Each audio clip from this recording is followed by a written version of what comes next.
I'm gonna give Mike check. Blah blah blah blah blah blah blah. Okay. Blah blah blah blah. It looked like you were clipping earlier when you were saying something. When I was going, ooh, yeah. There we go. Now we're clipping. Oh, hello. Yeah, all right.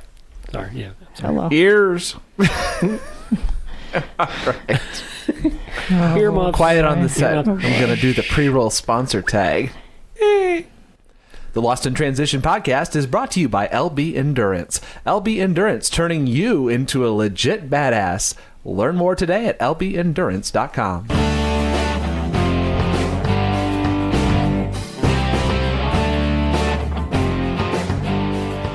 Welcome to the Lost in Transition podcast. I'm your host, Chris Gerard. Derek Tingle is 1 year older today, but your age group doesn't go up, right? Happy birthday. Yep, I'm next age group up.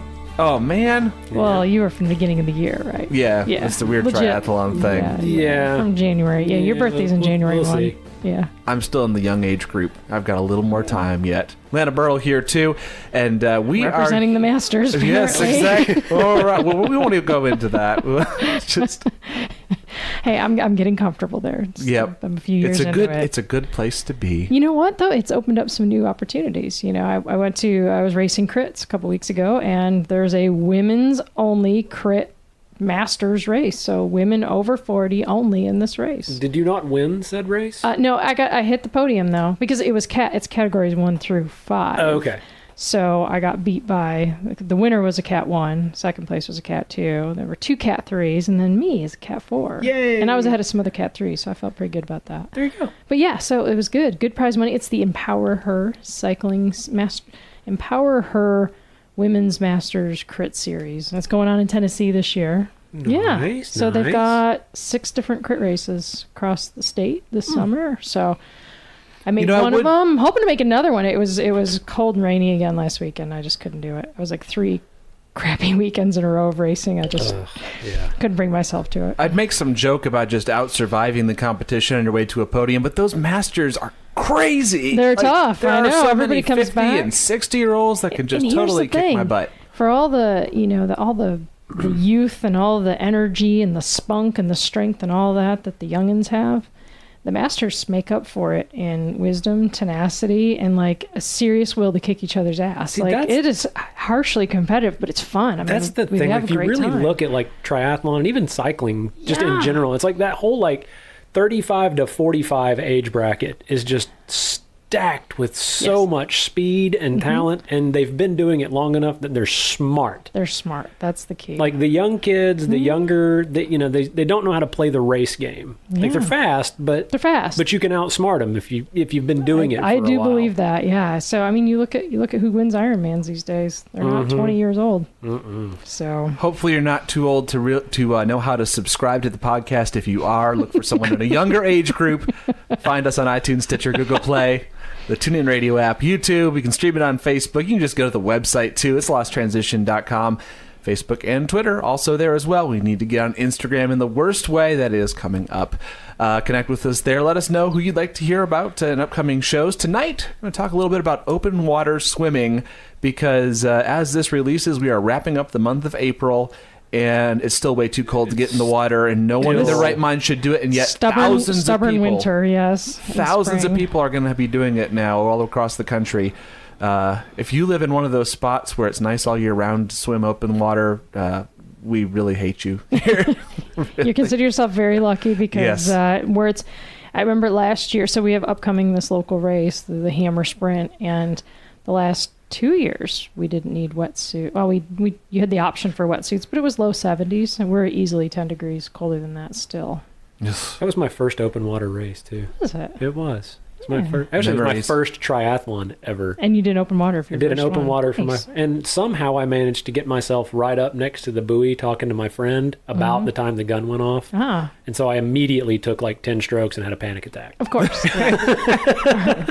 Maybe we ought to talk about that tonight. Well, we probably should. Actually, what we can do... Captain Segway. Don't be like Derek. What we're going to do here is try to give a little bit of something for everybody because we've got listeners that are all over the spectrum, from those that are kind of picking up the sport, like you or Derek and that first race and saying this is insane, and they need a little pep talk and a little bit of pointers to kind of get over that initial shock of open water. And then also we're going to, in the second part, talk a little bit more about what you can do if you're an advanced open water swimmer to start really, really thriving in that environment and to start cleaning up some of the rookie mistakes that people make. So we're going to kind of cover something for everybody on that spectrum tonight, but we're going to start with those that maybe they haven't even done an open water race yet, and they've signed up for an early season one, and they see it's cold here, and their open water experience is limited to going to a swim area in a lake when they were a kid. You know, swimming is one of the biggest barriers anyway for people doing triathlon, and then open water swimming, I mean, you can take somebody who can do hundreds of yards in the pool and turn them into a nervous wreck just like that.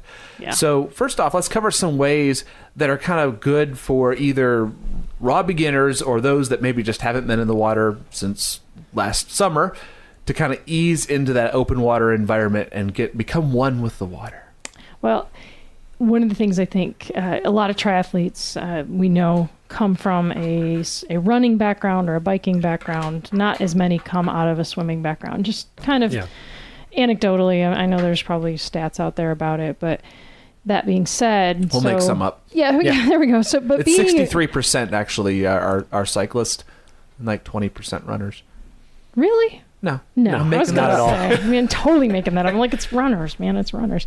But I think that being said, is their comfort zone is on land. So comfort in water, whether it's open or pool, is kind of here nor there. So just in general, when I think about the first thing that somebody can do, and they're like, I signed up for this triathlon, and whether they even say it's pool or open water, is get in water and swim. Absolutely. So just frequency, even if it's in the pool, is the more times you can get in and swim, even if they're short, easy sessions, just get in and swim more. There's more finesse to every yeah. sport, but swimming is just so noticeable.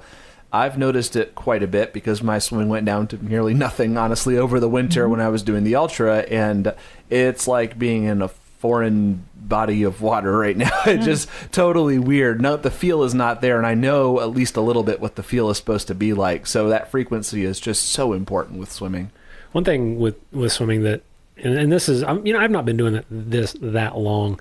I mean, really all in. I mean, I picked up swimming very late in life, and I was one of those people, like, I got in the pool the first time, and it was all I could do to make it one length of the pool without like thrashing around and almost half drowning. Yeah. And for me, the difference was, it took me, I got a buddy of mine who had swam, not really competitively, but he swam in high school, and he was, a competent swimmer. He was a former lifeguard and stuff, and he's one of the guys I worked with, and I was like, hey, can you like just come to the pool at some point and just give me a couple of pointers, like stuff that I can work on, like even if they're not real swim lessons, but just somebody to get out there and kind of go, okay, your butt's dropping in the water, stuff like that. Just because for me, I mean, I knew that there was nothing that I could do other than just get in the water. It's almost and just swim. having another pair of eyes, because when you're in the water, again, you're in this foreign environment. And if you ever see yourself swimming on video, you're like, who is that? That person wearing my suit, And it doesn't matter, I think, even how good of a swimmer, how long you've been swimming. When you show film to even experienced swimmers, they're like, I really do that? Yeah, you're really doing that. Yeah. So just having somebody, a second set of eyes there, just to give you that feedback. So again, more feedback, getting video of yourself. Even if you look at it and you compare, gee, that's me on video versus the video I just saw on YouTube. I'm like, okay. Yeah. I can see differences. Because there's the thing about swimming, a lot of people don't think about, there's other axes that you have to think about when you're swimming that you don't have to think about when you're really running or cycling. There's that whole like fore and aft tilt in the water. There's side to side tilt. You're basically rotating around your spine, and you're also dealing with water, which is, 800 times thicker than air or whatever. But you're now dealing with this whole different medium. So yeah, I tend to agree. Get some help. Yeah. Whether you go to a clinic, whether you go to a master's, whether you pay for private lessons, whether you have someone do stroke analysis by video, or even, hey, look at me. even at an early stage, even if that person who's giving you some help is not the most experienced or whatever, they're going to see some things for you. And it's a great way to just get moving forward. And that's another good thing that comes in about, having that local triathlon club, is you've got a treasure trove of varying levels of knowledge and skill. And if your club does an open water swim, our club locally, we do at least one day a week through the summer, we'll do, our open water swim. And there's lots of very experienced people that will be out there either doing their swim or hanging out. You've always got an extra set of eyes and if even you if need you're too or nervous want them. to ask and you're too shy to say, hey, I don't know what the hell I'm doing, you can just observe. Yeah. And I find that interesting. It's like, people are like, I want to get better at swimming. I'm like, well, have you ever watched somebody swim really well? And most people are like, nope. And I'm like, wow.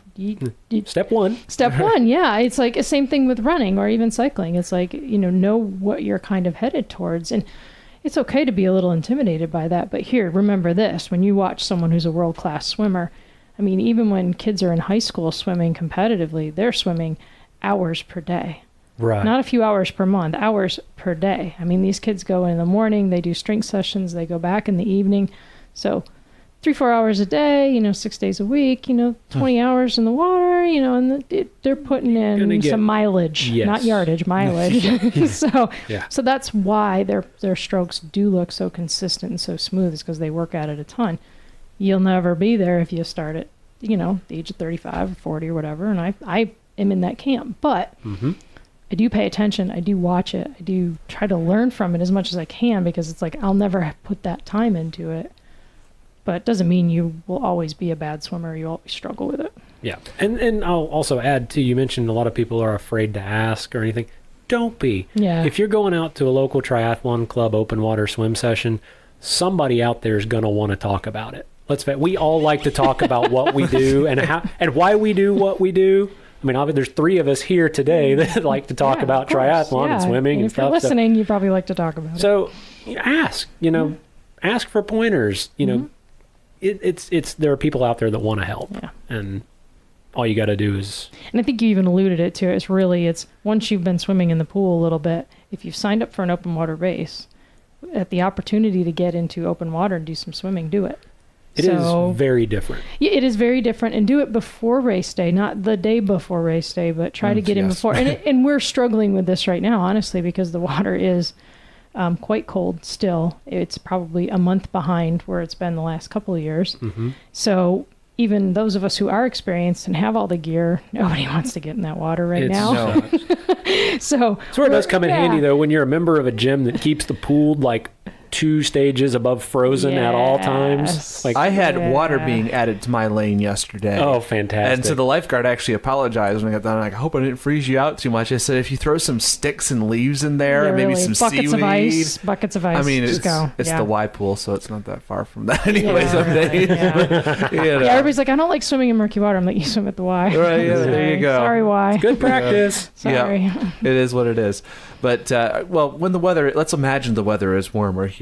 Lana, you've done some swim clinics before. We're imagining this 85-degree day and the water's like 75, and you're out there and you're watching people covered swim. in sunscreen. Yes. Well, yes. Got a hat on my head to keep the sunscreen, keep the sunburn off. I'm here. Okay. And you're watching people out there, especially some new people out there, kind of getting in the water, preparing for a race. What are some of the mistakes you see that people are doing, kind of as they get into that environment, either for the first time or for the first time in a while?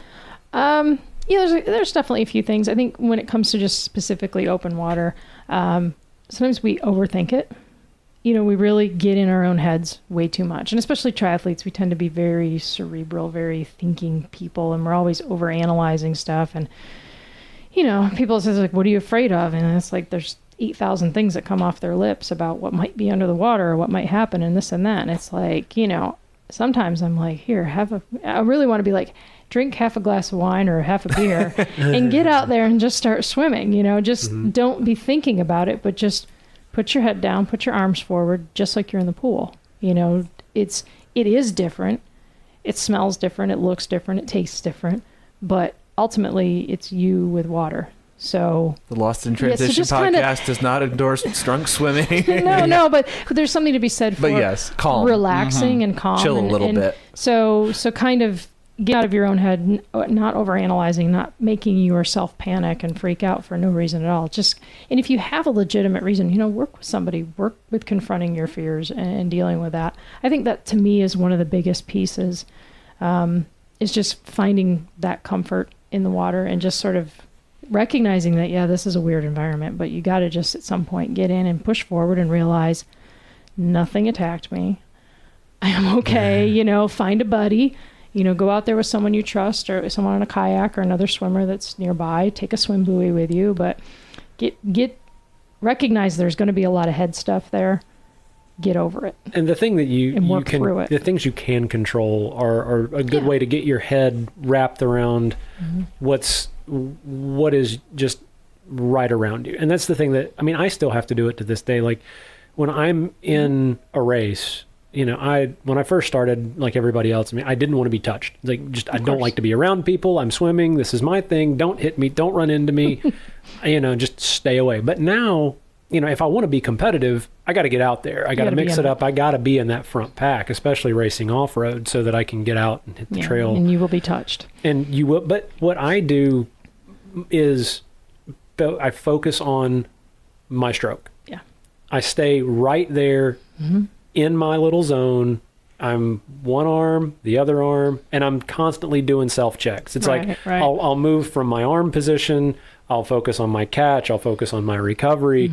Then I'll shift back. What are my hips doing? I'll focus on my hip rotation for a little while. I'll focus on my kick for a little while. Yeah, and it's really just getting in and swimming, because I think some people get into and they'll obsess about, sighting. I got to worry about, wow, where am I going? And it's like, honestly, get in and swim 10 strokes. See where you end up. Okay, swim 10 quality strokes and see where you are. Yeah, we'll work on sighting next, but just get in and swim. And here's the other thing is realistic. If you're in a pack of people, you're not going to sight anyway. You follow the bubbles in front of you. Yeah. They're either going to know where they're going or you're not, but chances are they're going to at least go in sort of the same direction you want to go. So find a pair of toes, stay on the pair of toes, and focus on that. Use that as your...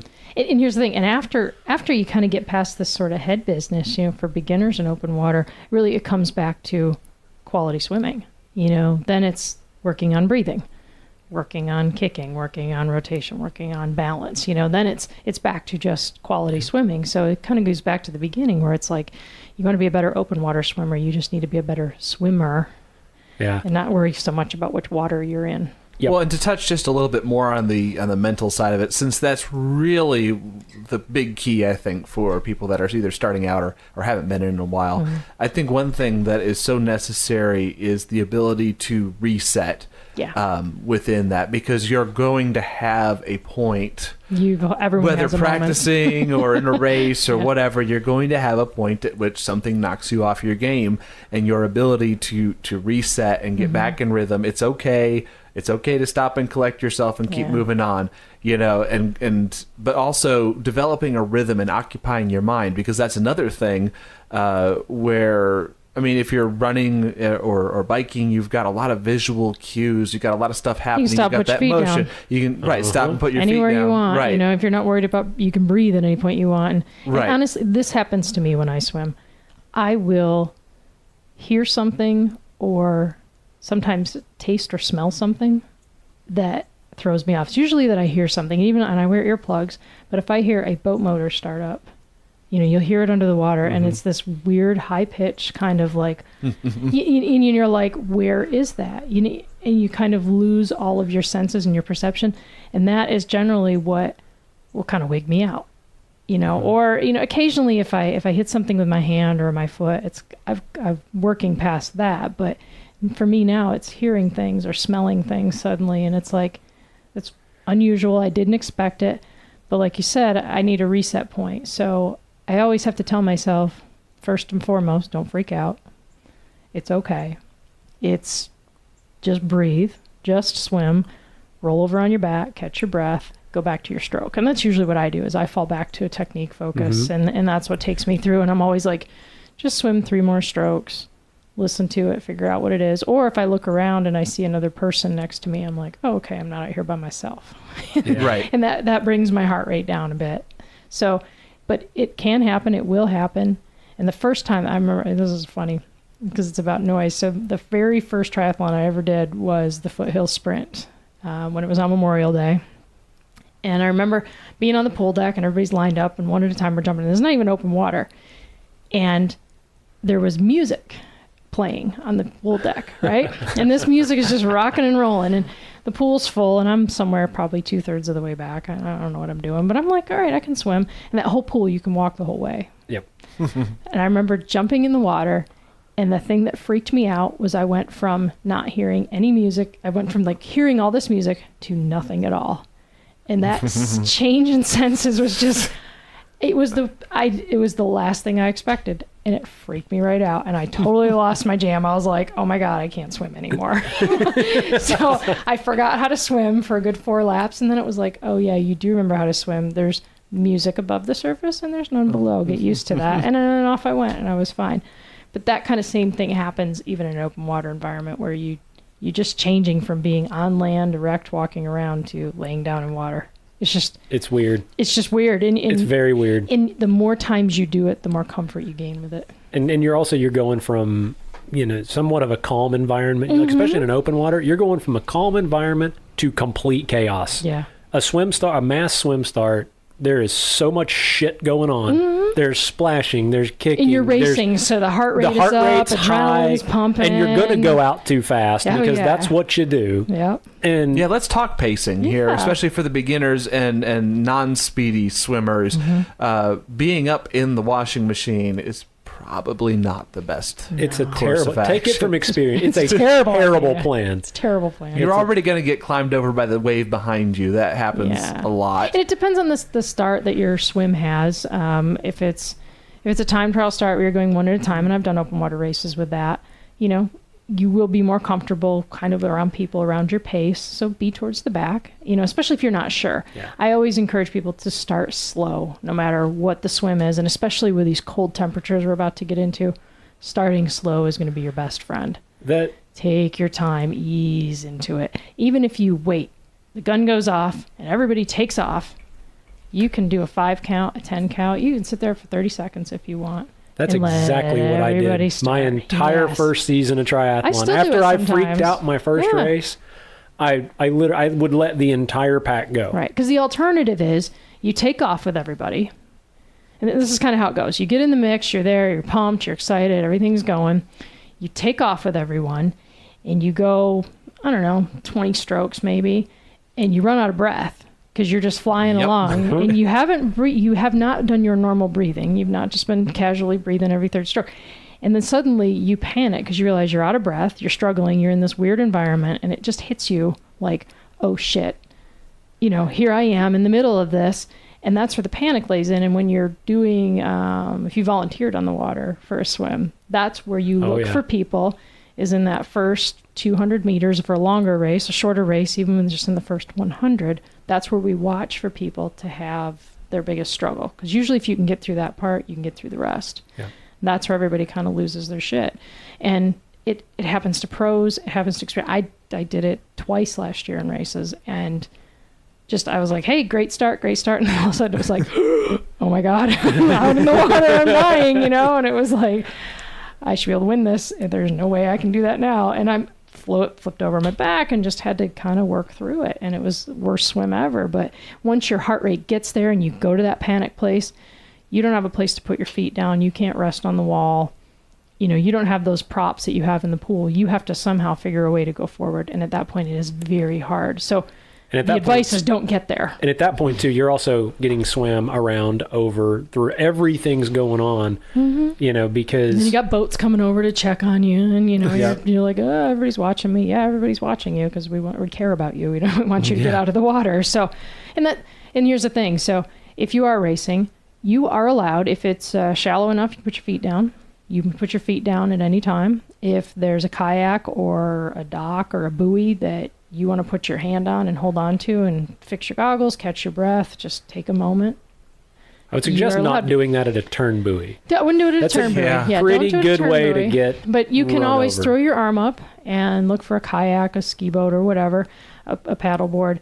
They can come over. You are allowed to sit there as long as you need to, so long as they do not progress you forward. That's simply the rule. So you can hang out there and just chill out, catch your breath. And most races too are gonna, if you are that timid in the water, they're going to have an option for a red cap or some sort of delineating swim cap that will let the kayakers and the water support know, hey, I might need some help. Yeah. Ask about that because that's a great way. You know, a lot of people are timid about that and you know, they're kind of self-conscious because they don't want to be that guy wearing the odd color cap, but at the same time, if the choice is that or another option you have too is if you have a friend that's willing to do this with you, that's in the race and who's an experienced swimmer, and say, hey, would you swim with me? You know, and you may have that. You may have a friend, a family member, somebody that is willing to swim with you to help pace you, keep you calm, talk to you. That is not unallowed, you know, but I mean, really, so if you just want to have a buddy there to talk to, arrange that, you know, pay for them to come and be in the race with you, even if they just do the swim with you. But that can be a really nice way to help you through, is bring a buddy. They can't pull you along, they can't move you, but they can be swimming along next to you. Or have a family member or someone volunteer. Yeah, on a paddleboard. Or something like that. Because, I mean, let's face it, a lot, especially the local races, a lot of these guys are looking for volunteers and water support. And the more people on the water, the better. Yeah. I mean, and I'm sure someone will get all fine line, like, oh, you know, you can't have coaching or whatnot in a race. And this is not what it is, especially if it's your first race and you're really worried about getting through that swim. Building a support system and talking to the race director to say, hey, look, I'm really nervous about this. My friend is going to swim my pace next to me. Do you guys have any problem with that? Or mention a USAT official. And they'll probably look at you and say, as long as they're not coaching you, you're okay. Right. And it's like, well, they're going to be swimming. They're just there for pure moral sport. And let's face it too. I mean, if that's the kind of race that you're trying to have, you're probably not going to be competing for a podium anyway. Right. Yeah. So, I mean, whatever it takes you to get through that initial shock of being in open water, it's. But I think really at the end of the day, we get a little too worried and we get kind of worked up about too much of that in our head, and we don't trust that. You know, luckily around here, there are some races where they don't have a lot of open water support, but find races, talk to people, find out the ones that do generally get a lot of good support on the water, and make sure that that's your first race. Right, and consider getting out there yourself to do that, because there's nothing quite like watching other people. For one, you can pick up some good tips from people, but also you can see, I know it's been helpful for me. I've done water support maybe a half dozen times now at least, and watching some people finish an Olympic in like an hour 15 or something, just ridiculously slow, and seeing, you know, like, wow, they honestly, not to be mean, can't even swim, and they've made it somehow around the lake. And I look at that and say, well, I can't swim well. I, swim much better than I used to, but but I know that if they could get around the lake without ever putting their face in the water, dog paddling and freaking out at a 5 minute per 100 pace, they found a way. So I know it's kind of nice, I think, to get that perspective, especially if you're newer to that aspect. So that might be something to check out, and it's helpful. I mean, we need all the help we can get. Yes, we do. Yeah, and you're right. You learn a lot. You see a lot.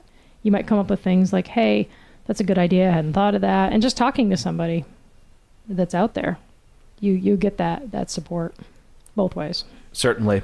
Now, you want to make sure you get where you want to go in a race. And in a race, it's a little bit easier, at least, because hopefully not everybody's going to the wrong buoy. But especially during practice and such, it's very easy to just end up all turned around. It's such a different, and it really reveals if you have some unevenness in your strokes, for sure. Yeah. I know Al Dockery, that we had on the podcast a few weeks back, talked about one of his Garmin maps spelling the word potato. I think it was a slight artistic license, but, that's not far off. I've definitely, I don't know that I've ever done a complete 180 between sighting, but I've probably done like a 150 or so. Talk about interesting things to watch from the paddleboard. Yeah, or you're out there volunteering, and somebody could be a very fast swimmer, except they're going very 90 fast degrees in the wrong way. way. They're heading towards shore, and the river is heading the other way, and you're like, what? So when you don't have a black line to follow, how in the heck do you stay straight? Yeah, well, there's a lot of. First of all, it's paying attention. You're swimming, but you got to use your eyes. So looking around. So we talk about sighting, and sighting is basically popping your eyes up out of the water to look ahead to see where you're going. And when you asked about earlier, like what mistakes I commonly see, is one of the common mistakes is when somebody's sighting, they bring their entire head up out of the water and stop dead in basically their tracks. That's like hitting the brakes, but they bring their whole head up out of the water, get a whole clear picture of, oh, there it is, and this is where I'm going. Rather than really the more efficient way to sight is to just bring your eyes up out of the water just enough. We could talk about crocodile eyes or alligator eyes, so they're just kind of floating above the water. And when you do that, it's terrible. I mean, it is. It's like looking out the windshield in your car when it's pouring rain and your windshield wipers are going, and all you get are these little glimpses. Every time the wiper goes by. Or for those of us that lived up north at some point, it's like when the defrost isn't working all the way. Right. So, but with wipers, you get these little glimpses, and as the wiper blade goes by, you get a picture, and then it's cloudy again, and then you get a picture in a cloud. Same thing with sighting is you pop your eyes up, you can look and get a little picture. You take another stroke, you pop your eyes up again, and now you can see, maybe after 3 or 4, you might, okay, now I see the buoy. All right, that's where I want to be. Rather than stopping dead, looking up for 4 seconds, you can get these little half-second glimpses that do not impede your stroke. Because when you lift your head up, the longer your head is up, the more your butt will drop to the bottom. And like you said, it's like hitting the brakes. I want to hack my GPS watch with like an electroshock. Well, for me and everyone maybe in the proximity. There have been some tries on technology to be able to get your goggles to work on helping you with sighting. There's been some plays with that. I've never seen anything really come to market that's really strong for that. But so you can pop your eyes up. When you are sighting, have in mind before you pop your eyes up, what are you looking for? So check out your sight lines from the start line. You can look out and see, okay, there's the buoy I'm headed to. But here's the funny part: when your eyes are down on the level of the water, that buoy may disappear, even though it's on 100 yards away. You may not be able to see it very well, or the color of it's hard to see, or your goggles fog up. So you might go for something on the horizon. It may be a building, it may be a tree that stands out, it may be a boat. If you pick a boat, be sure it's a boat that's not moving. Yeah, right. Yeah, exactly. Pro tip. So find something like that, and then, if it's a tree, make sure it's a notable tree. But you also have, typically our swims are not out in the middle of an ocean. So you usually have some sort of shore, whether you're in a lake, a river, even if you are swimming in the ocean. You've generally got something that you can see from the shore. So you can use as a sight line, you kind of use them as guardrails. It's like, okay, I'm swimming along the river, so I should be able to see the riverbank as I go, and am I getting closer to it or further away from it? You can kind of check that, and then you can just look as you're breathing. So this is why I like people to learn how to breathe on both sides, because you may need, just for sighting's sake, to be able to breathe to the other side, just to look and see where things are at. And here's another one. The people who are out there on the kayaks and paddleboards, they kind of work like sheepdogs, and they kind of herd you along the course. Yes. They do not want any campers straying off course and getting out lost in the water. So they're going to be kind of pushing in. So if you're swimming along and suddenly you are next to a kayak, they're generally going to look at you and say, you're off course, and they'll be pointing where you should be going. Okay, so that makes for a longer swim when you do that, but they're going to help keep you kind of corralled and kind of hemmed in. So they're going to herd you to the finish line because they don't want to lose anybody. Yeah. And to a certain extent, and this is maybe more something even for more advanced people, but sometimes straightening out your swim is a lot better than going fast, because you can go fast and swim 30% longer than you need to, or you can kind of chill out a little bit and do it right. Yeah. Monitor your technique, do the sighting right, and expend a lot less energy for the same result. And you can check that in the pool. Close your eyes. Yes. While you're swimming down the lane line, close your eyes. Without anybody else in the lane, unless they're in on this whole game with you. Do this by yourself, Important. and don't try to go too hard because you do not want to slam your hand into the lane line. Lines, those plastic dividers. Those can hurt.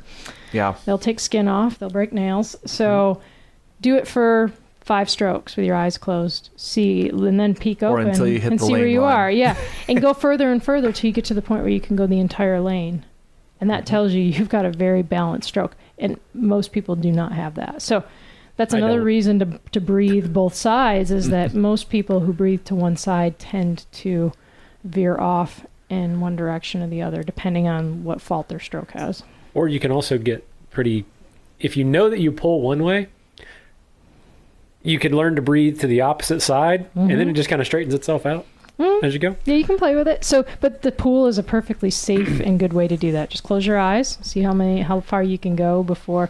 And if you are hitting the lane line after 4 strokes, you need help. Call a professional. Get some help with your stroke, because, and like Chris said, that will save you so much time and energy, because you could go out on a race that's 700 meters and you can end up swimming 1,000 meters if you're all over the place without even and you imagine that if you're swimming 150s, 2 minutes, 210s, I mean there's that's actually 3 or 4 minutes in the water. 3 or 4 minutes just bouncing around. So, and another little top tip, that one of the things that I still do is work on being able to control your number of strokes per breath. Like, just for me, like every cool down set that I do, and this, I don't even know that you know this, every cool down set that I do, I go up and down the number of breaths that I use. Like, I'll start at 3, I'll do 25 at 3, I'll do 25 at 4, 5, 6. And all that does is just eventually he grows gills and just stops. It just makes completely. you more comfortable. I mean, you know that it's part of it. It's part of where when we look at swimming, just how do you get better at swimming? Usually, the first thing people need work on is body balance, and then right directly after that is breathing. And sometimes the two are related, and sometimes you will not be able to achieve good body balance until you can figure out some better breathing. So and what you're talking about, it is definitely a little more advanced, but to play around with some breath control, and absolutely. Just, if you're in the open water, I mean, you're going to get splashed. There may be somebody next to you that's just, they're coming up fast, and you need to just take that extra stroke before you can breathe. Yeah. All that, just being comfortable in being able to go that extra stroke before you breathe, so that you don't panic and you don't freak out. Yeah. Another thing, obviously, especially this time of year, we're thinking about is wetsuits. And for people that are new, or maybe haven't done a lot of swimming when it's cooler out, and are breaking in a new wetsuit maybe for the first time, let's just briefly cover a little bit about what to look for, whether or not to do sleeves. And then obviously anyone who's been around open water triathlon for any length of time knows that 78 is the magic number, but we'll put that out there just for those that are new. Below 78 wetsuits are legal. Above 78, is it 78 to 82? 84. Yeah, with Why in the world would you want to wear it at 84? My goodness, that would be miserable. But you can do that anyway in that range, and not be eligible for finish or for age group podiums rather. And then above that, it's just plain dangerous, honestly, to be wearing a wetsuit in the mid 80s. I think when it comes to wetsuits, some of the basic things, make sure you get one that fits. Yes. So whatever company you're buying from, look at their fit guidelines. Trying one fit on. is going to be tight. Fit is tight. It is meant to be fitted. It will show off every contour and shape of your body. So just get past that. Try it on over a swimsuit or your tri-kit. But trying on, you do need to try one on. And even if you borrow one from a friend, try it on. But if you're going to do your first race and it's going to be wetsuit legal and you plan to wear a wetsuit, the day to try the wetsuit out, just like the day to get in the open water, is not the day of the race or the day before. It's honestly get into. And here's the thing: you can take your wetsuit into a pool. The chemicals will damage your wetsuit, yes. However, go in, get in the pool, and your pool's probably going to be way warm. If you swim anywhere around here, it will be, unless you're at UT, is about the only cool pool I know of in town. That is not true. The pool at NFC West is like frigid. Nice. It's 76-ish pretty much every time I get in it. That's beautiful. No, it's awful. That's wonderful. Well, you're gonna race in like 62-degree water. It's awful when I get in I'm the guy that like one toe goes in and then like the other one goes in and then I'm like, just get in.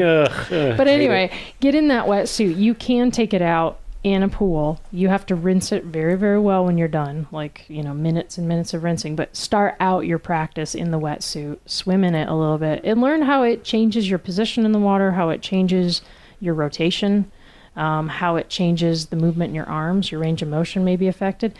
Now, these days, there are some really good wetsuits on the market. You may not be in that price range, but really the wetsuits that are being put out today, even at the mid-level and high levels, the shoulders are well articulated. I mean, you talk to the old-timer triathletes, they'll be like, those old wetsuits were terrible, and nobody wanted to swim in one with sleeves because they were so terrible. Yeah. These days, honestly, if I had to buy one wetsuit, I'd buy a sleeved. If it's going to be cold enough to wear a wetsuit, get a sleeve suit. It's faster. It's faster. The water is going to... And here's the thing. Here's how a wetsuit works is you have that wetsuit on.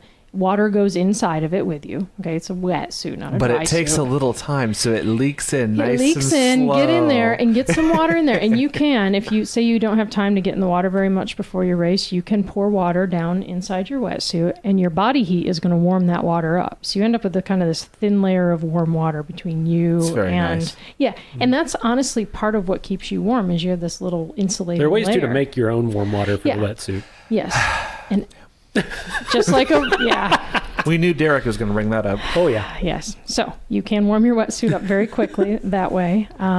But that's how it works. It kind of keeps this little nice layer of warmth for you. So get used to that. Get used to how that all feels.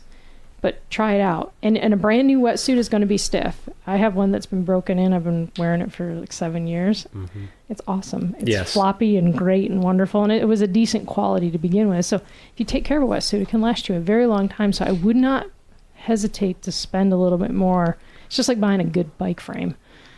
It's going to be with you it'll for a last while. you. Yeah. So take care of it. But wear the wetsuit. If you have not been in one and you can tolerate the temperature of the water, I almost would say for some people, if you've never swum in one before and you're already kind of nervous about the swim, do not add the wetsuit in. There's a good case for going without. It will constrict your chest your ability to take a deep breath. It will keep your chest a little bit more compressed. Yeah, it feels tighter. And so, that was one of the things for me on that first race was, I was wearing I'd swam in my wetsuit before. I mean, I knew what it felt like, but still, I felt like I couldn't get a breath. I got 10 strokes out and I felt restricted, and the cold water does that too. Yeah, the cold water there's kind of this conflicting thing that happens in cold water is you have the cold water itself is going to raise your heart rate, is going to cause you to have shallower breaths, and you will end up kind of this nervous mess, but you also put your face in the water and you have this sort of opposite reaction, the diver reaction where, if you ever watched a movie and the person has this crazy thing happen and they run into the bathroom and they're splashing cold water on their face. Well, doing that, splashing cold water on your face actually brings your heart rate down and actually calms you down. So the problem is that you get in cold water, reactions are going up. You put cold water on your face, reactions are going down. Your nervous system, everything it kind of goes a little haywire. It goes a little haywire because you have all these conflicting signals. And this is one of the reasons why someone who may have an undetected heart problem, this is why they generally will show up in the swim, is because you put yourself in an environment where you have these conflicting signals. So an arrhythmia might show up here. Now, that's a very low risk, but this is why the swim is kind of that risky point, is you don't know what's going to happen. So if you're in cold water, doing cold water swimming, get the water into your suit, whether you pour some in or you get kind of down neck deep, and get a little acclimated to that part. Then start working water over your face and over your head. Yeah, get your face in that water. And then get your face in that feeling. And do it someplace where you're kind of standing, you're stable if you can. It may be hard. Do not pick your first race if you're nervous about cold water, open water swimming as one that you jump off of a ferry into a cold bay. No. Find something that's got like a beach start. So that you can kind of work your way in. August. Yeah, exactly. So, but that's something that you can do. And then get this water splashed on your face and just take big handfuls of water, bring it up to your face, blow bubbles into it, and just start getting breathing first. That helps bring your heart rate back down, lets you know that you're not going to die, you got no oxygen, It's all good. So yeah, the colder the water is, the tougher this is, because you really do. You're asking a lot of your body. Yeah. Well, we're talking about cold because it's that time of year, but it won't be that long. I know. Until the water gets to the other side, and there are a few places I know we swim around here that can get just nasty hot. Yeah, and you'll be so in the water will go into the high 80s. Yeah. Right. And that's something that can also be equally dangerous, honestly. Mm-hmm. I know when we were talking with Alex Meyer, the Olympic swimmer, this is now probably a year and a half ago, but, one of his friends, a professional swimmer, had a heart issue and died during an 86, 88 degree race. Now, that was a marathon swimming race, too. But, warm water can also have some of those characteristics. You can overheat. Yeah, you definitely need to know to take it easy, to do that in an appropriate fashion. But also, there's just a lot of other annoying things that make open water not like a pool. And we're talking about current in a river, for example. Sure. You run into that. And that's, once again, the best answer to all this is some practice. If you have the opportunity to get out there and experience something, it just makes it so much easier. Another thing, though, I think that arises a lot is waves, if in either one of the Great Lakes maybe or the ocean, especially for a lot of us landlocked inland triathletes that don't get a whole lot of ocean experience, but maybe you sign up for something on one of the coasts. And I think Derek has a story we talked about this on another podcast. You can't tell the story. I'm sorry. But yes. It's happened to people in this room. It is a experience like none other. Yes. And this was Maui, too, just for those of you who haven't heard Derek's. Hey, did you guys know I've been to Maui? Did you guys know that? Yes. And the waves were like huge. And the waves are like huge-ish. And they spat Derek out. They spat me out. And but like Moby Dick, he just went back right back out. Great story. Great story. You should hear it sometime. Yes, you should. You can go to losttransition.com, go back in the archive. Shameless self-promotion right here. Yes. So, but, some of the things to know, if you can get, obviously, to a race like that a little bit early and get some experience like you did. This was not your race that you got thrown back out.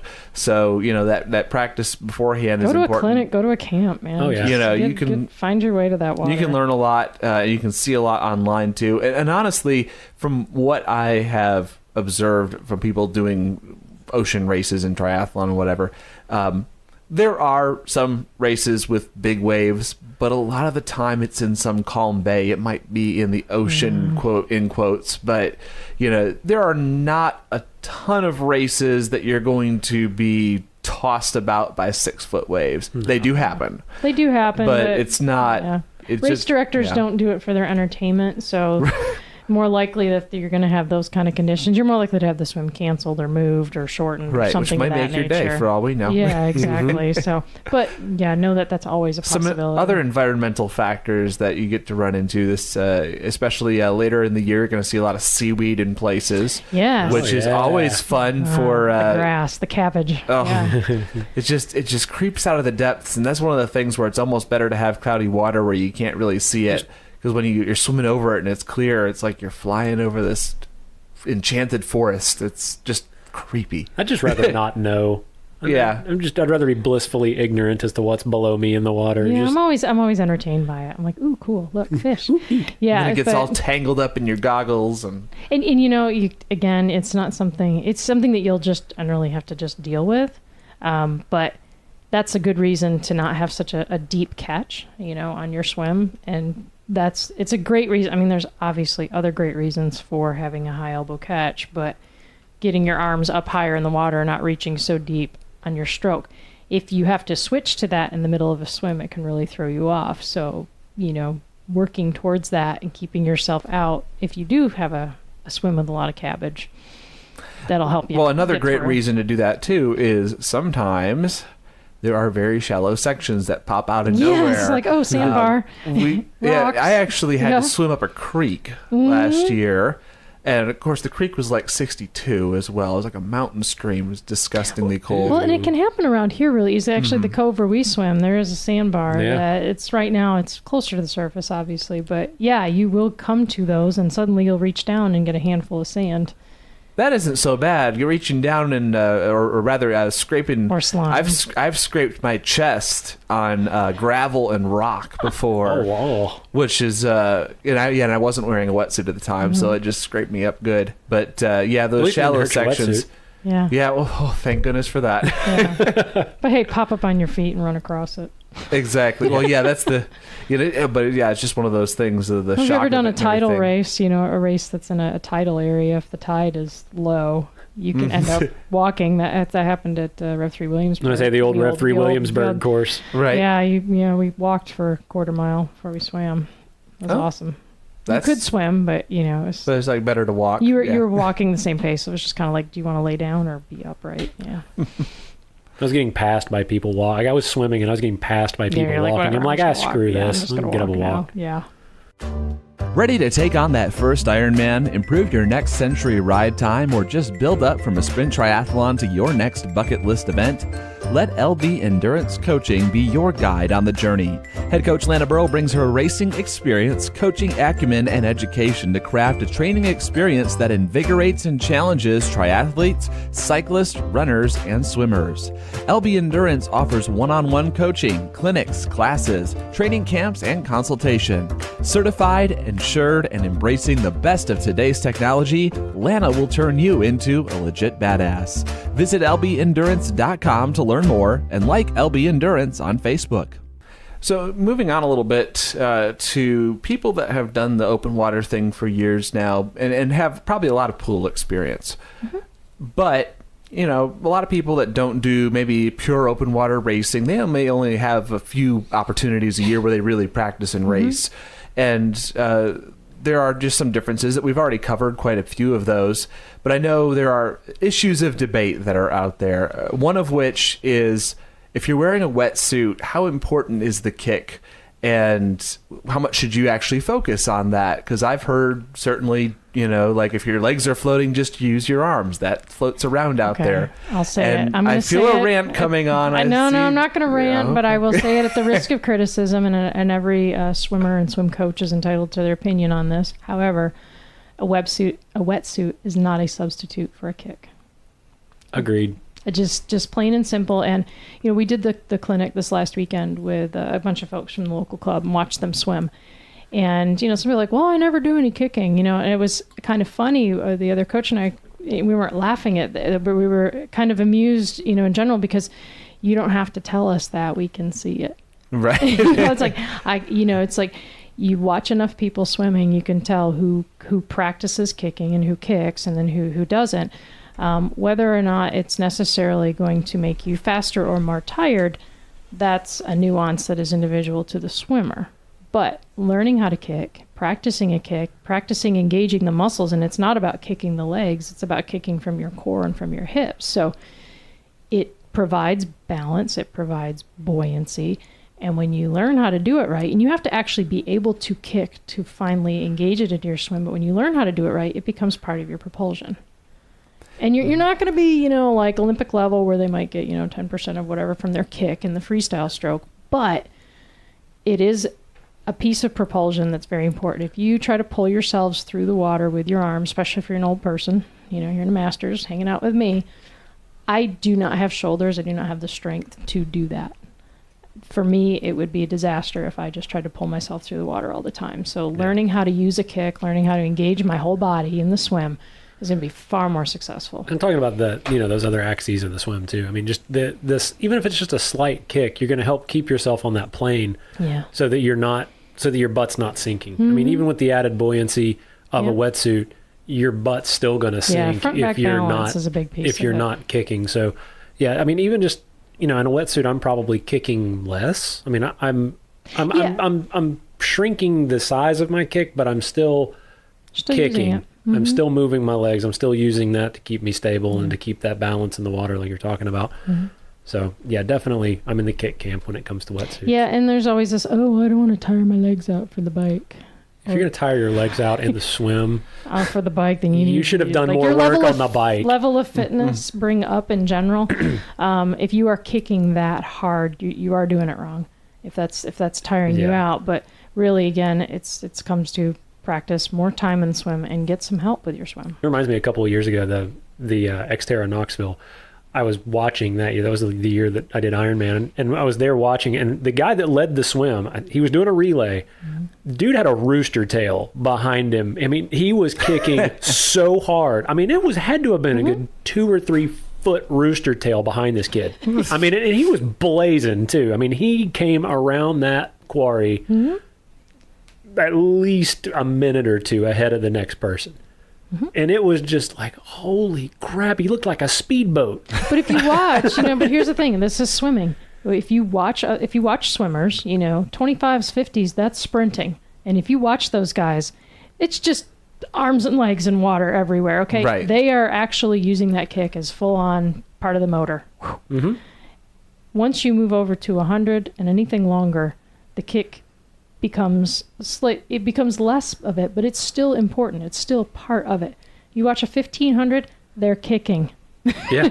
Whether it's a 2-beat, a 4-beat, rarely do you see a 6-beat in that distance, but they're kicking. It is still part of their stroke, and that translates directly over to what we're doing. And even open water swimmers, you watch a long open water race, okay, check out Bridges to Bluffs this year. Go down and swim in the open water. They are kicking. So you cannot pull yourself through water for 10,000 with just your arms. Yeah. If you have an option, if you have legs to use them. Use them. Yes. Use them, engage your core, get your whole body into it. It's swimming, and and here's the other thing too, is if you're dragging yourself through the water and you're not using your legs, when you try to get out of the water, your legs won't work. Right. This really makes me wonder. I'm going to go research this. I want to see if there's actually ever been a study done that backs up the claim that, I'm not going to kick in the swim to save my legs. It always sounded like to me like somebody's bullshit excuse, like, hey, this sounds like a perfectly good, legitimate reason that I can use that I don't have to kick during swimming. All right. Well, let's get our research department on that. I'm gonna go see if I can find this, just in but case. see if there's ever anything that's been done that says the amount of kick during the swim impacts the performance of the bike. If not, we'll round up some lab rats and go I think check this this could out. be really Could be fun. Yeah, this could be a lot of fun. Research because department a I little really bit. want to call bullshit on it because it's kind of become an urban legend of our sport. Yeah. Right. Which honestly, you say that to, and there are some swim coaches out there who will say you don't need to kick, don't bother kicking, but the majority will say no, actually, let's it's kick. part of the thing.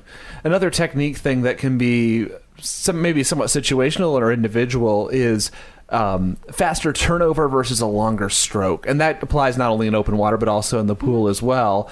And sometimes I've heard it, at least in the context of water conditions. Sometimes it makes sense to maybe elongate the stroke if you're kind of by yourself and you're getting into a rhythm and do a little bit faster turnover if the water conditions are a little bit rough, if you get a little chop out there. But what are your thoughts as far as utilizing different strokes or different techniques? Those are the components of speed in a swim. You have stroke length and you have cadence. Just like a run. You have run stride and you have your turnover.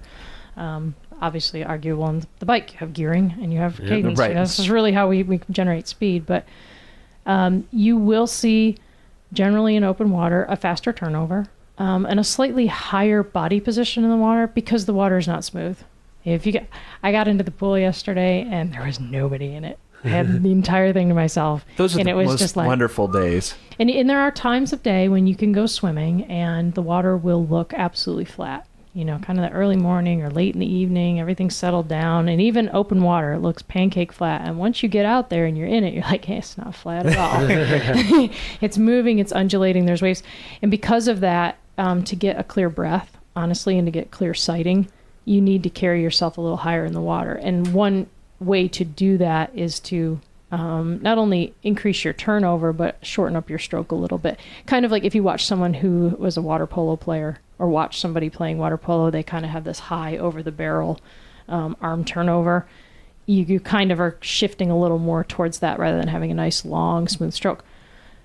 Now, here's the thing. You can still have a nice, long, smooth stroke. But compared to the pool, you will generally be a little shorter. But having a good kick behind you to help support you lifting up in that water is going to be important. That leads to an interesting question, too, as far as how frequently people practice in the open water. And obviously, especially if you're newer and more timid, the more you can do it, the better, for sure. Beyond that, though, as far as, beyond your obvious, like, open water skills are learned in open water, what other advantages, if any, are there to getting out in the open water? I mean, obviously you have nothing to hang on to and nowhere to stop, really. And sometimes that can be good for getting in longer yardage sets or maybe building some endurance. I think, But for your experienced people, how often, one of the things I should it be find out there? about swimming in open water is every time you go, even if it's the same location, it's different every time. Yeah. Right. Oh, yeah. It's always different, and that always reminds me that when you go to a race, it's always going to be different every time, and it helps you mentally prepare for it's going to be different. Because if you go to the same pool, indoor pool or even outdoor pool, it's generally the same. It's only like, oh my God, the heater's broken, or hey, there's 15 kids in here. That's the variation that you deal with. But in open water, the sky's a different color. The wind is a different speed. There's different debris in the water. It tastes different. And yes, I pay attention to the taste and smell of the water. I can't help it. It's part of. But we don't judge. When you stick your hand in the water, it's a different temperature. But you're, depending on how cloudy or how much debris is in the water, how much visibility there is, will shift. And the more you encounter all those different things, the better off you're going to be. I like to see people get in at least once a week to the open water. If you can do it more than that, great. But at least once a week to... It also never ceases to amaze me how much longer stuff is when you're actually swimming. I love in it open because water. you don't have to deal with walls and lane lines and it's all great. that other But bullshit. You look out and you see okay, you think, all right, I'm doing a 800 meter swim. So I'm going to go out a couple hundred, I'm going to turn a couple hundred, come back a couple hundred. You realize how far a couple hundred really is. Yes. Mm-hmm. Like I remember my first Olympic, and it was at Fall Creek Falls. Yep. And you're in this big open lake, and you're thinking, it's not bad. I mean, it's just like 600 out or something like that from You the start dock. swimming, look bad and on the that dock. buoy Yeah. just keeps moving farther so away. far away. Yeah. Oh man, and like you're What sitting you there, recognize though is how short 25 yards really is. it's and you just sitting there and you're thinking, and like it just keeps getting farther away, And then all of a sudden it's there. and then it's there. Yeah. But holy crap, it's like you don't realize when you're in a pool and you're hitting a wall or you're flip turning or you're open And it's turning that every perspective 25. that you lose. So getting out there once a week and getting used to the fact that you just keep swimming. Yeah, because- don't go by distance, go by time. Go by time. Swim 5 minutes, take a break. Whatever it is. And it's funny because, in the pool, I mean, you're going, 11, 12 strokes, and then you're turning. But in the open water, you go 11 or 12 strokes, and you're not anywhere. You have no idea. You've gone nowhere. And what's funny is then when you're watching, you watch somebody do that, they've moved quite a distance. You're like, oh, look at them go. But But mentally, when perspective, you're in when you're there, down oh at the my water gosh, level and you're doing it, you're like, I haven't gone anywhere. it's so far away. But that's a big piece of the mental game of being in the water. Yes, absolutely. Is getting used to that. And if you ever talk to, and we've talked to on the show with open water swimmers, and they've definitely moved past that onto a whole nother level. It's like this exponential level. Right. What's far? What these I guys remember- still train in the pool too, Yeah. So I remember Alex Meyer talking about a workout at one point, and then the instructions from the coach were like descending ladders. Do the first hour go slow, second go faster, third go fast. I'm like 3 hour. It's just hours. blows my Exactly. mind. Let's wrap up on this one. Say you're actually a good enough swimmer to be up toward the front of the pack and drafting off of people. How can you do that without being a complete jerk? Because I know there are some people that are jerks when they draft. I don't like them. The thing about drafting is you have to find people that match pace. Okay, so, and honestly, if you can practice it with somebody, somebody who's similar pace, get out there and practice with them, practice staying on feet. It's really hard because you're not able to watch them. Like drafting on a bike is pretty simple because you're doing it completely visually. Right, and generally not allowed in this sport. If you're But just yeah. bike racing, it's like Right. you can do that, but on the swim, visually, you can maybe see some bubbles. You can kind of have to feel it. But I think practicing with it also helps. But Just make sure you're not grabbing at their feet every yeah, time. and here's the thing: expect to be touched on the feet. Yes. Yeah. And expect to touch other people on the feet. Or my favorite place to draft is actually not off the feet, but actually off the hip. Yeah. So getting up next to somebody and swimming off their hip, and if you look at somebody swimming in the water, you see that kind of V, just like a boat moving across Right. the water. You see the wake coming off. That wake is where the draft is because that water is kind of curving in behind, whatever the word is for that. But anyway, Vortex something. Blah, blah, blah, no, I should know it. I know I took that class a long time ago, but you basically, you're up on the hip, you are in their draft. They are pulling you. They're taking some of the front off of it. So you can be up off their hip and you can kind of slide back and forth a little bit along the side of their legs. So with less risk of getting kicked. Right. So your arms are reaching in. You may be entering right about where their hip is. That's about where your entry point is on your hand. That is a great place to be. And if you kind of lose them a little bit or they surge forward, you may drop back to their feet, but you have a little time to recover. If you're just on their feet and they surge, they may drop you if you're not paying attention. So drafting, if you can get there and you can do it, wonderful. It requires that there's other people in the field that you can stay with and have a similar pacing strategy with. But it does take more energy until you figure it out. And even then. And remember too that if you're doing it right, it's going to feel too easy. Yeah. Like if you're going out super hard and then you get on somebody and you're in their draft and you think, all right, I'm going to sit here for a while. It's going to feel like you stopped. Yeah. Like literally it will feel like you are doing nothing. Yeah. And it'll freak you out. Relative motion. Because they're taking so much. I mean, there's a lot of difference there. And in addition to just practicing that, you can do it in a pool. You can practice drafting with somebody, but you can also just work on being in the pool, working on surging, changing your speed in a long swim. So say you're going to swim like 1,000. You can surge maybe every third or fourth length where you push the pace. You may be kind of at a nice... because in a race, that's just going to happen. Right, you're nicer at pace, but if you're actually swimming up in the front and you're working with other people, they may realize you're drafting and they may try to drop you.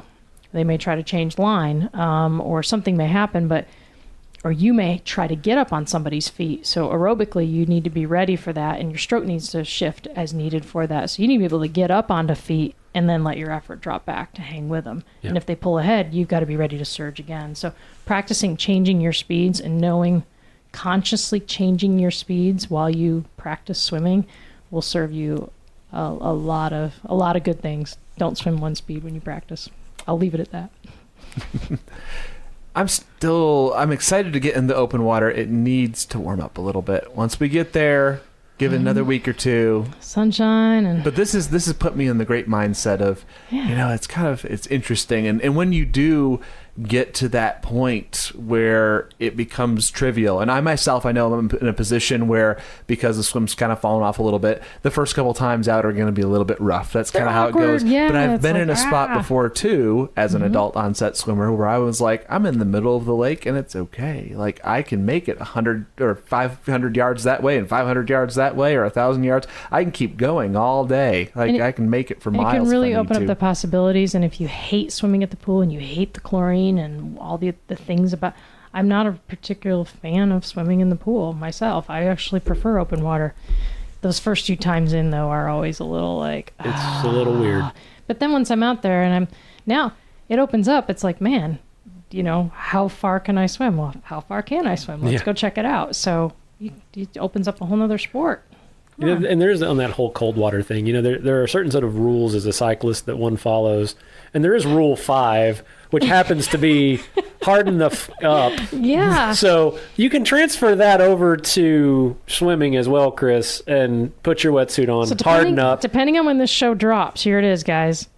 Get in the shower, put the cold water on, as long as you can stand it, every day until you get to your cold water entry. Put your wetsuit on. Yeah, I'm going to need to stop coughing from my 2-week cold. Cold shower as long as you can. Then you can go to the hot water, but get that cold water. Your significant other walks in. Why are you wearing your wetsuit? Why are you hyperventilating in the shower? Why is there frost on the window? Get through that. Hyperventilate through it. Deal with it. Deal with all the shit in your head. Splash it on your face. Get cold, and then realize, I just can turn it to warm. Is it any that will help wonder you acclimate. that non-triathletes or just non-athletes in general think we're freaking insane? We're crazy. I don't know what they're talking about. We're crazy. It's perfectly normal. This is fine. This is all fine. Your life would be so boring. It would. I look back at my time before I was a triathlete. What did I do for fun? Exactly. I watched movies. I sat around. I had a DVR. Now we're going to go swim in 62-degree water. Yay. About what's fun? I'm going to go put on a rubber suit and get in really cold water. Yes. I think we're all Smell a like little a Michelin tire. little touched. That's the best part. A brand new wetsuit. You're like, God, this thing stinks. Yeah, that's the worst. Just a smell of fresh rubber in the morning. Make sure your tread wear isn't too much before you start up the season. Yeah, that's right. Gotta get that traction in the water. Yeah. Yeah. Well, I'm looking forward. I want to see everybody out there. Depending on how your Let's do winter's it. going, you may look like the Michelin Man. Right? Let's do it. Yeah. There is that. Yeah, the first wetsuit show. trying of the year is kind of like whoa, sucking the But at gut. least you're smooth. It's like That's true. yeah. Helps. Very androgynous. It's very weird. Wow. All right. This definitely went off the deep end. That's okay. And you know so to what? speak. There's so much more we could talk about. So if you're listening to the show and you have questions for us about open water, throw them our way. We'd love to talk about it again. Absolutely. Also coming up on the show, Josh Sprague from Orange Mud is going to be joining us to talk about some of his adventures being an endurance athlete. He's done Ironman, he's done ultras, and he started a company too. So we'll be talking to him. Look for that in your podcast feed in the coming weeks. Also going to have another show on nutrition. So finish up that half-gallon of ice cream now before you know any better. Can't say we didn't warn you. We'll talk about what it takes to fuel the human body for 3 sports before, during, and after. And, of course, let us know what you like about the show at losttransition.com or shoot us a note via Facebook or Twitter. While you're at it, do a small favor, rate and review us on your podcast app. It lets us know what you like about the show and reach more triathletes out there as well. We'll talk to you again soon. Till next time, may all your transitions be smooth.